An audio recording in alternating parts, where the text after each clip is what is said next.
Good afternoon, Nick Maloof here. Many of you know me as an attorney or as a real estate broker. Some of you know me as a business broker, but many of you don't. And one of my most interesting facets of my business is the business brokerage world, the business brokerage community.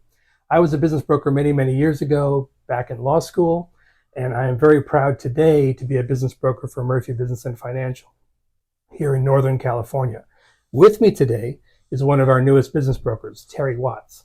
He's been doing great. He's been doing really, really well in the business brokerage field. And we're talking together today to educate you about what it is to be a business broker, who might need one, and that sort of a thing. So welcome, Terry. Thank you. Pleasure to be here. Absolutely. So how did you become a business broker? You made me do it. I did. I remember that very well. So I'm a long-term business owner. I've had multiple businesses over the last decade or so. And as I thought about my future and what I wanted that to look like, I decided I want to get into something a little more passive than business ownership. So I looked into real estate and was looking to educate myself on real estate investing, got my license and started interviewing brokers, and came across Nick through a mutual acquaintance. And after talking with Nick, I remember very clearly he said, "You should be a business broker," which I think the same thing was said to you at one point, right? It absolutely was. I was about to head into law school. I had some time to kill between undergraduate and law school, and I got my real estate license, and I walked into what was then a Century 21 office. And I thought I'd be selling homes, which there's absolutely nothing wrong with doing so. I do that today. However, in speaking with them and them speaking with me, they said, "You should be a business broker." And they introduced me to the person who at that time was in charge of the business brokerage division of their office. Yeah. And that wound up being a wonderful thing for me.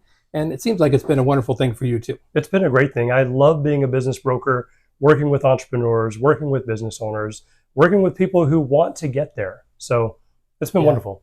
Yeah. Is there anything in particular that you enjoy about business brokerage?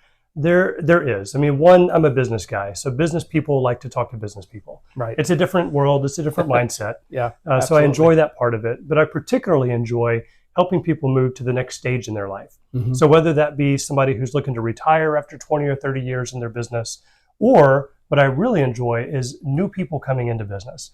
So I remember very well my first business. I knew nothing. I thought I knew a lot, but I didn't know much. So I really enjoy helping new aspiring business owners get into their own business. Sure. Business ownership, as you know, and as I know as being self-employed, is unique in that there are so many different directions a business owner can take in how they run the business, how they encourage and how they retain employees, how they market, all kinds of different things. So when you're working in a business brokerage capacity, you're kind of giving your clients an overview of how they've done, what they could do better, and then ultimately giving them a value of what they've created, which is really exciting. Yeah, it's very exciting. Sometimes it's shocking. And, every business owners are in love with their business or they hate it. But a lot of times they put a lot of time and energy and passion into this. They built a legacy. Right. And sometimes that legacy doesn't translate as well as we'd like to dollars and cents when it comes to passing on to somebody else. So that's part of the reason it's so important to work with the business broker as early as possible so that we can take that legacy and get the maximum value out of it. Right, right. All that is very true, but there's also another side to that, which is a lot of folks, when preparing for retirement, don't take into account the value of their business. True. A sad number of them just think that just shut it down. Mm-hmm. And they don't realize that if they prepare a little bit, or even if they don't, their business probably has value that can help them in retirement. And they don't simply have to close the doors and walk away and not receive that value. Yeah, in fact, I've got a client right now that was in that same boat. Late last year, he was going to shut his business down. He's in the home services business, and he had told his family that he was going to wind it down. In fact, he did start winding down the business. And his son said, "Hey, Dad, you should try to sell it." So lo and behold, Dad calls me up, says, "Hey, what do you think about this?" And we've got it listed for nearly $1 million now. Wow. That is his retirement. Wow. And he was just going to close the doors. Well, what a significant asset he was about to walk away from for whatever reason, that you were able to come, provide a valuation for, and help explain that his retirement could be quite different than what he was about to subject himself to. Exactly. There's no reason to just shut down something you put the last 20 or 30 years into. No reason at all. So when you're working with a business owner and they're approaching you looking for guidance, what tips, tricks, how do you approach advising them in establishing value? How do you approach advising them, or how would you advise those watching this video to structure their business so that they can maximize value? Yeah. So at the end of the day, value comes down in most businesses to profits. Now, there's a lot more that goes on top of that, but at the end of the day, it's profit based, and we're going to apply a multiple to it. It's a whole process to come up with the value of a business. But the best tip I can give is if you're watching this a couple years in advance, you're thinking about retiring in a couple of years, call me now, because there's things we can do now in order to maximize the value of the business. We can look at either increasing revenues, reducing expenses, changing the employment structures, cleaning up the books.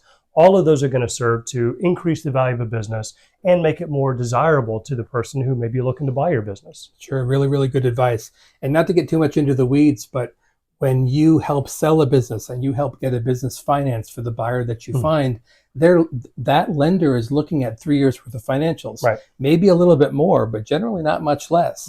And so if that business owner that you're speaking of is a couple years out or 3 years out or maybe even 5 years out, start preparing now, Yes. so that value can be maximized, and maybe some of the deductions that you currently take can be taken off the books so that enhanced value is achieved at the time of closing things up. Yep, absolutely. Right. Part of my process is to find all of those, what we call add backs, but I'm a little more generous than the banks.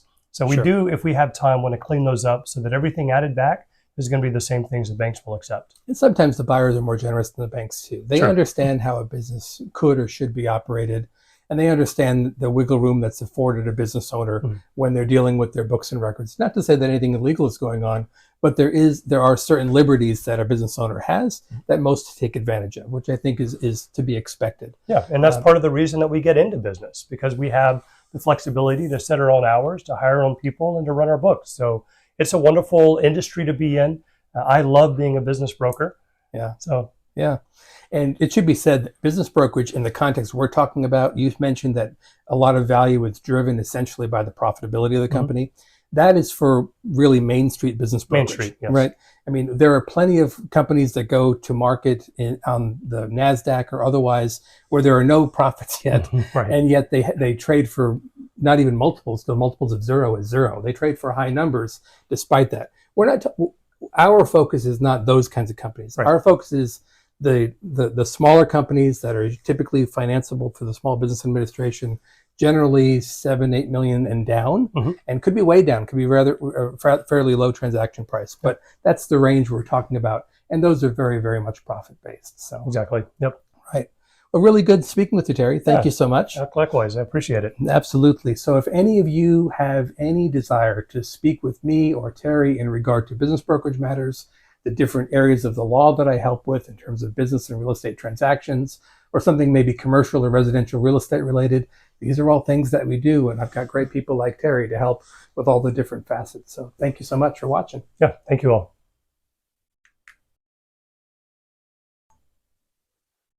That's great. Yeah, that's fine.